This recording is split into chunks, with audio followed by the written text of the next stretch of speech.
Olá, este é o Visão OCI, um programa realizado pelo Observatório da Comunicação Institucional, em parceria com a Mega Brasil, e tem como objetivo conversar sobre o universo da comunicação. Eu sou Carolina Correia. Eu sou Marcondes Neto. Aqui nós tratamos dos principais assuntos publicados no portal OCI. Tudo bem, Carol? Tudo bom, professor? Tudo jóia. Vamos conversar hoje sobre um dos artigos do OCI? Sim. Vamos lá. Qual é o destaque de hoje? Para o episódio, eu selecionei um texto da Vanessa Costa que tem como título O líder na comunicação, na construção da cultura organizacional ética na agenda ESG.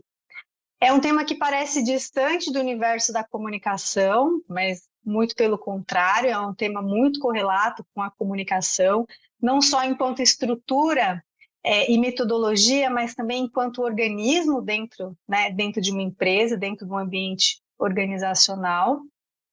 E a Vanessa traz para o texto uma observação, na verdade, várias observações, porque ela consulta diversos outros profissionais sobre essa relação da cultura organizacional e ética dentro da agenda de ESG. E ela começa falando que ESG é um tema que preocupa e interessa a muitas empresas, porém, existe de fato um gargalo ou talvez um problema, vamos colocar assim, um problema em relação à execução disso, porque o discurso, sim, é muito interessante, mas colocar em prática é fundamental dentro do universo da organização, principalmente quando a gente fala, né, dessa sigla ESG. E aí, professora, a minha pergunta, na sua opinião, quais são as principais barreiras comunicacionais que as empresas enfrentam ao implantar políticas de ESG? Bem, isso é um assunto, a gente pode dizer que é um assunto novo, nesse formato. Você citou a sigla, essa sigla entrou no vocabulário, né? Uma sigla em inglês, ESG, né? Ah, e tem sido muito repetida, né? Para quem acompanha as publicações de negócios, né? Exame, Valor Econômico, no próprio LinkedIn, na própria Mega Brasil, outros, outros produtores de conteúdo, ele entrou, né? Não é um assunto novo. Quer dizer, a abordagem é nova, e isso acontece muito na área da gestão, né? Os assuntos voltarem, né? Existe uma coisa de moda, sem entrar em qualquer tipo de qualificação, né? Nem pejorativa do termo moda, né? Mas são coisas que vêm à pauta, depois elas desaparecem um pouco, voltam com outra roupagem. Isso significa também que são assuntos que continuam importantes, senão eles não voltariam, né? Nós falamos em triple bottom line no passado, né? Depois RSE, responsabilidade social empresarial, né? Então essas, como já houve a febre da reengenharia, enfim, isso volta. A comunicação assistia a isso de fora. Eu posso dizer isso por conta da minha experiência, tanto na academia quanto na empresa, né? No meio empresarial. Agora, com internet e redes sociais, e aí nós estamos falando de menos de 20 anos, quer dizer, a internet já tem 30 anos, como a gente conhece hoje, né? No uso corriqueiro. A internet é uma invenção da Segunda Guerra, mas ela começou a ser, digamos, comercial e essa roupagem gratuita, isso gratuito não tem nada, nós já vimos isso, né? Já sentimos isso, que a gratuidade ela tem uma contraparte que é a perda da privacidade. Quer dizer, você está entrando com seus dados, aí você se torna, então, parte de um universo. Né? Começa a receber uma opção de coisas e tal. A internet é muito pródiga, né? A gente doa conteúdo. Nosso conteúdo aqui todo da Mega Brasil, do Observatório, é colocado à disposição gratuitamente. Então, esse viés da internet é magnífico. Eu acho, inclusive, que a entrada da monetização, que é a palavra horrorosa, né, na cena, é um problema. Enfim, não é analisado como problema. É claro que nessas discussões hoje sobre fake news, sobre impulsionamento, o assunto monetização aparece. Mas acho que ninguém está disposto a abrir mão da monetização. Então, só um parênteses, né? Voltando. A dificuldade para nós, né, da comunicação, ela tende a ser reduzida, porque no meio da administração, e eu estou falando com experiência numa escola de negócios, tem sido crescente a compreensão pelos administradores, pelos gestores, da importância da comunicação para além da assessoria de imprensa chamada e da propaganda. E é aí que entra as relações públicas, ou a comunicação organizacional, alguma coisa que está além do horizonte básico, né, que às vezes o administrador não tem contato na sua formação. Por isso é tão importante para a escola de comunicação exportar professores, exportar disciplinas. Isso é uma coisa que eu sempre repito, né? É importante que a gente esteja, pelo menos como disciplina eletiva, como disciplina optativa, nos cursos de engenharia, de gestão, entendeu? De medicina, de direito, porque a gente está falando com quem precisa de nós e que vai conhecer um pouco da gente. Porque o problema, Carol, continua sendo aquele antigo, né? O sujeito não quer gastar.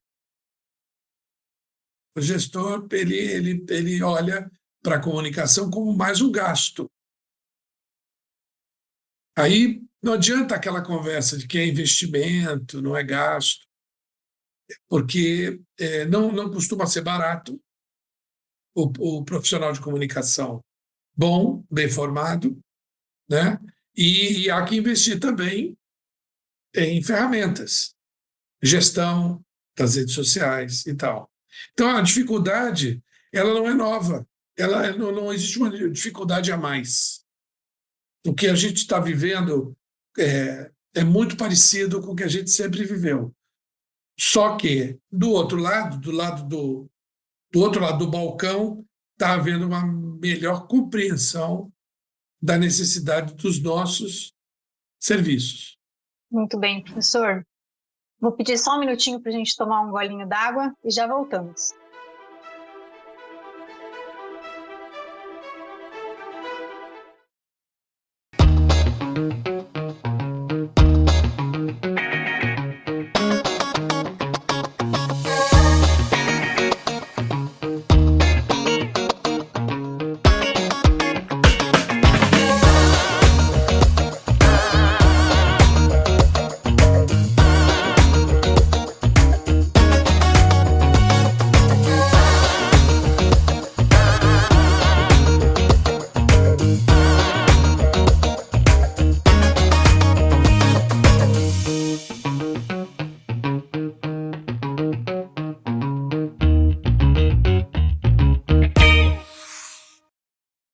O Prêmio Jatobá PR 2024 decolou. Na sua 8ª edição, o Prêmio Jatobá PR mantém a missão de fortalecer a atividade de PR no Brasil e na América Latina, dando ampla visibilidade aos cases de PR produzidos pelas agências e organizações de comunicação corporativa. O Prêmio Jatobá PR incentiva a excelência em PR a partir do protagonismo do setor de comunicação dos seus profissionais e dirigentes. Venha encarar o desafio.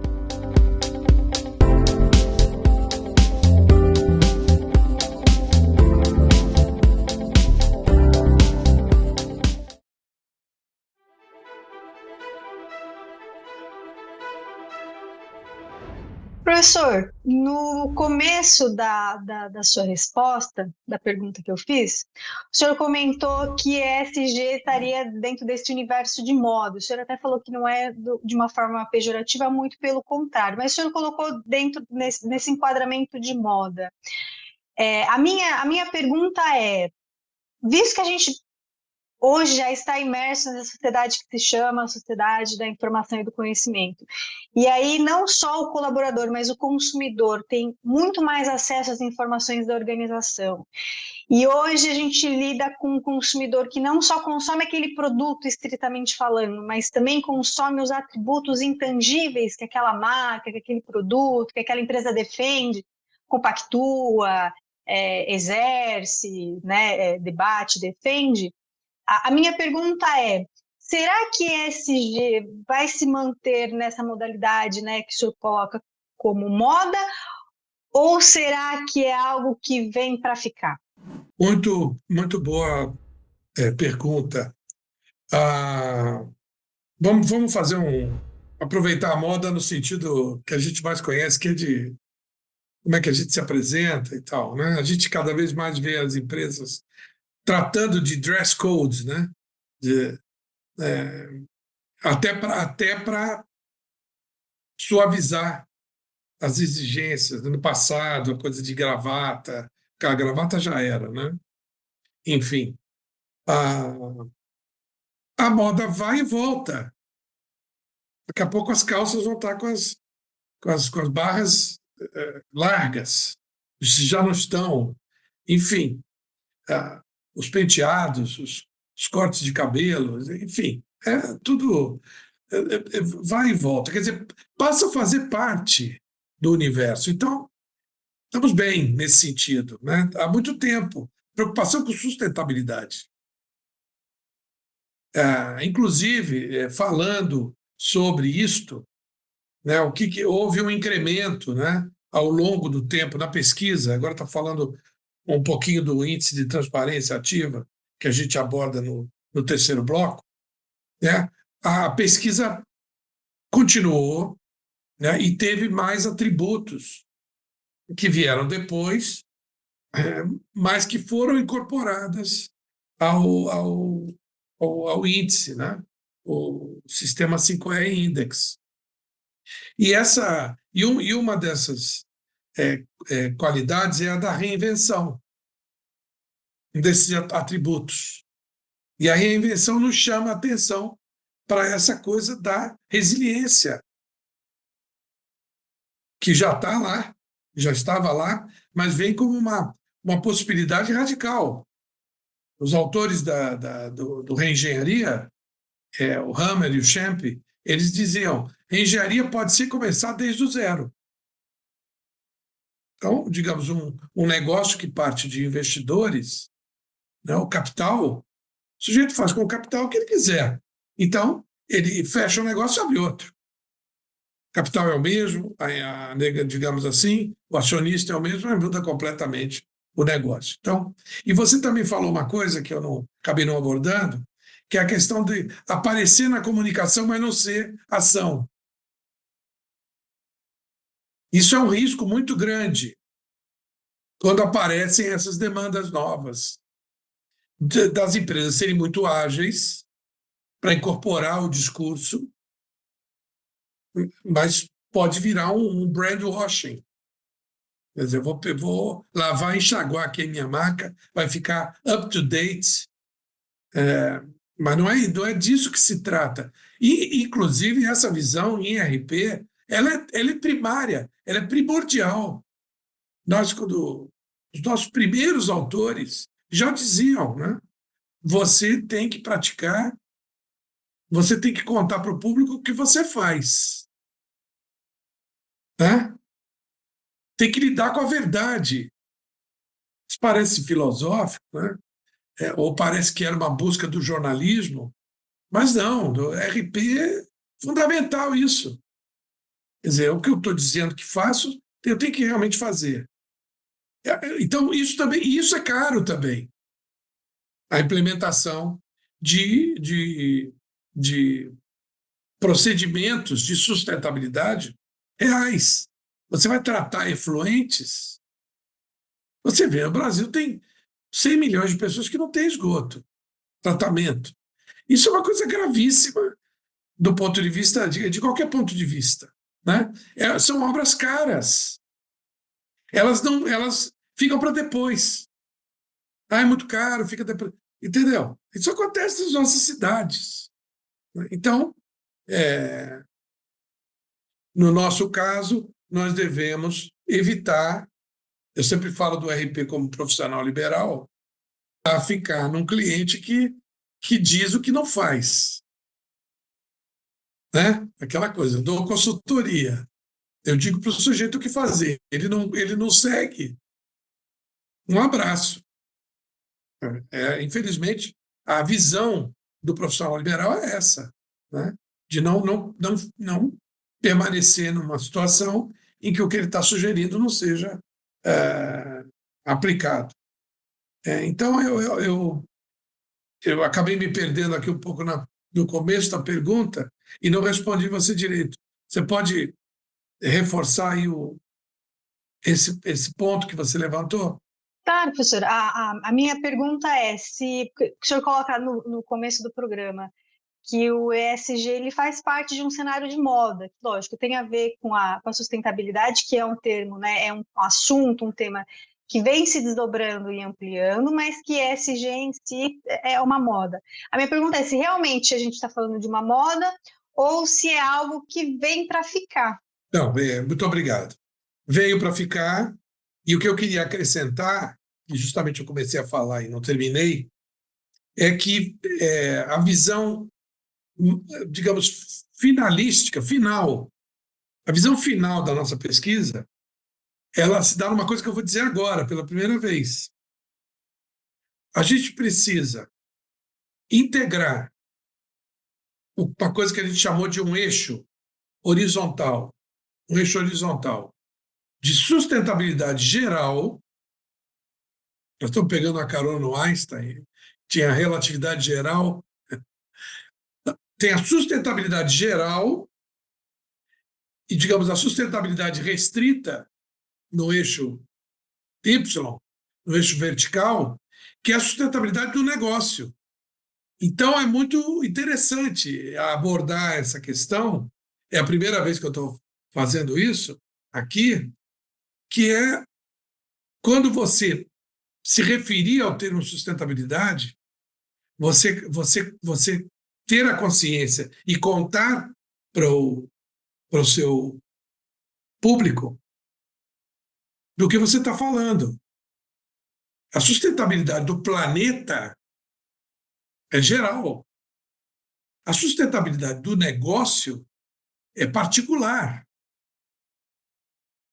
E essas duas coisas precisariam convergir. Seria o mundo ideal de que você consegue ser sustentável na sua produção e você contribui para uma sustentabilidade do bairro, da cidade, do país, do mundo. Então, eu acho que isso tem que entrar no horizonte de conhecimento nosso, da nossa área, da comunicação, porque a gente não quer falar disso só. A gente precisa implementar essa filosofia. Né? Sobretudo os jovens, que muitas vezes se apegam à moda, é uma coisa que realmente nos encanta, nos seduz, mas que precisa de muito conhecimento técnico. Você precisa conhecer a indústria que você trabalha. E você falou do consumidor. O consumidor está cada vez mais consciente. E é uma luta também das empresas acompanharem essa exigência maior do público que consome, né? A Lúcia Duarte, nossa fundadora no Observatório, ela tem uma outra forma de classificar os públicos. Deem uma olhada no texto dela, procura lá, Lúcia Duarte, lá na linha de procura, de pesquisa, vocês vão ver que ela fala em público contributivo. O consumidor é um público contributivo, porque é ele que nos dá os recursos para o funcionamento da organização. É muito interessante essa visão, né? Ela sugere, são 4 categorias, eu sugiro que vocês entrem lá no portal, vocês estão aqui nos acompanhando, entrem no portal para conhecer a visão da professora Lúcia Duarte. Muito bem, professor. E agora eu vou pedir mais meio minutinho para a gente se preparar e falar no próximo bloco sobre índice.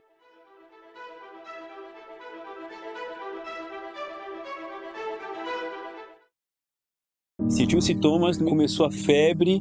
Muita dor nas articulações. Eu tive manchas vermelhas e muita coceira. Durante as chuvas, os casos de dengue aumentam, assim como os de chikungunya e zika. Em caso de febre, dor de cabeça nas articulações, manchas vermelhas e coceira na pele, procure uma unidade de saúde.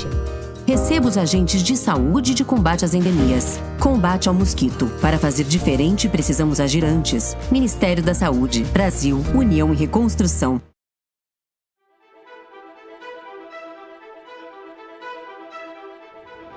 Professor, agora vamos falar de índice de transparência ativa, aquele bloco que a gente vem desenvolvendo desde o primeiro episódio, que tem como objetivo falar de todas as instâncias e todas as táticas do índice de transparência ativa. Nós estamos, neste momento, na instância 2, que é relacionamento, e na tática 6, né? Então, dentro da instância 2, a tática 6, que é atendimento ao público, atendimento da clientela. Em que página que nós estamos?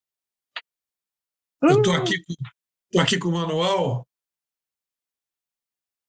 Eu gosto sempre de ter ele na mão. 6.2? 6.2, 224. Isso. Muito bem. Bom, vocês que nos acompanham sabem que o manual ele está umbilicalmente ligado ao aplicativo, que é gratuito e de uso ilimitado do sistema 5R Index. E o endereço para vocês conhecerem é www.5r-index.com.br. E ele funciona como um guia para a auditoria funcional da comunicação organizacional, que é justamente o manual de compliance. Porque para você fazer compliance, você precisa ter uma norma. E nós aqui propomos uma norma da comunicação organizacional de melhores práticas. Então, nós estamos já chegando aqui no atendimento ao cliente, não é? E que pode ser considerado consumidor de produtos e serviços, usuário de serviços, consumidor de produtos, usuário de serviços, o contribuinte, se você está falando de governo, pode ser business to business, business to consumer.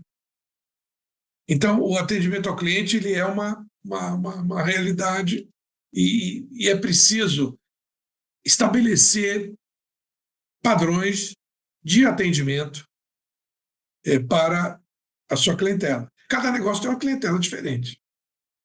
Então, esse quesito, e é sempre assim que funciona o manual, né? Na página par, você encontra o quesito descrito. Então, está aqui o quesito descrito. E na página ímpar, na seguinte, vem o score, a pontuação, que você que está fazendo o exame atribui. Então, alguma coisa auto-aplicativa, auto-aplicável, melhor dizendo, exige um pouco de experiência. É claro que nas equipes de auditoria você tem sempre um júnior treinando, aprendendo, né? E uma pessoa do cliente. Você faz uma equipe mesmo de auditoria, né? E vai dependendo do tamanho do negócio, assim como a duração do trabalho. A gente não sugere que o trabalho ultrapasse 3 meses.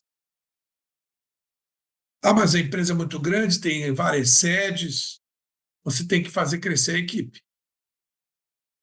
Que aí você destina mais horas de trabalho e conclui no prazo, digamos assim, que você estabeleceu. Então, é aplicável pelo profissional de comunicação da própria empresa ou é aplicável por alguém de fora, né, que, se quiser, pode se credenciar no Observatório da Comunicação Institucional como auditor. Nós temos um treinamento para isso, para que depois ele audite o exame, ou ele proceda ao exame, ou ele audite o exame que alguém fez. E se houver uma nota entre 90 e 100, numa escala de 100, a organização é considerada transparente de acordo com o 5R Index. E essa certificação ele vai automaticamente para a organização, sem nenhum custo. Quer dizer, o observatório atua como se fosse uma ISO, né? A gente ainda ouve falar das normas de conformidade, de integridade e de aderência a padrões. Então, o ACI acaba funcionando, desempenhando esse papel, né? E toda a organização está voltada para clientes, esse quesito é fundamental, e ele, inclusive, sugere, e no manual há 40 quesitos que sugerem uma análise externa, ou seja, não basta você estar dentro da organização, olhando os papéis, olhando as normas, olhando os procedimentos, fazendo análise em loco, entrevistando, isso tudo faz parte. Mas muitos quesitos demandam uma análise de fora. Pesquisa que pode ser feita por você mesmo ou por alguém especializado. No nosso caso, os nossos pilotos, nós fizemos parceria com universidades, que é uma saída muito, muito boa. É tecnicamente válido e você tem um custo baixíssimo ou, às vezes, até gratuito, se o laboratório de pesquisa da universidade se interessar pelo trabalho, com o seu professor, seus alunos estagiários, a fazer a avaliação desses quesitos de fora para somar a observação de dentro. Muito bem, professor. E o quesito 6.2, que fala sobre o Código de Defesa do Consumidor? Sim, e tem aqui entre parênteses aqui, acessibilidade ao Código de Defesa do Consumidor. Isso é uma coisa que a lei de 1990 prevê. Quer dizer, não é só pendurar lá o código, ter o código no balcão, é porque, eventualmente, o consumidor vai pegar o código, vai abrir e vai dizer isso aqui. Né? Eu quero uma devolução do que eu paguei, ou eu quero um retrabalho. Não ficou bom o serviço. Você precisa ter isso efetivo, né? Aceitar aquilo que está no código. Então, eu acredito que na empresa, sobretudo de consumo, B2C, né, Business to Consumer, tem que haver especialidade, tem que haver um especialista no tratamento desse assunto. as relações com o consumidor, né? A gente, em relações públicas, olha para todos os públicos, olha para a imprensa, né, que é o mais antigo, né, quando se fala em PR, né, mas sempre incluiu os próprios colaboradores, a vizinhança do negócio, enfim, as instâncias de governo com as quais aquela empresa interage, se for de alimentação, é com o tipo de secretaria, se for de construção, é outro. Enfim, é preciso conhecer o arcabouço legal da área em que se atua. Isso cabe a nós, somos profissionais do relacionamento. Então, o Código de Defesa do Consumidor do Brasil, que é muito bom, precisa ser uma realidade, e aí a comunicação tem um papel a jogar aí e o exame a fazer. Se aquilo que está lá, como política de atendimento, está realmente sendo feito. Muito bem, professor. Encerramos mais um programa. Estou feliz da vida, que mais uma vez eu aprendi muito aqui com essa conversa com o senhor. Me despeço, então, de quem nos assiste. Obrigada pela audiência. Nos vemos no próximo episódio. Até breve. E o Observatório da Comunicação Institucional está em todas as redes sociais. Um abraço.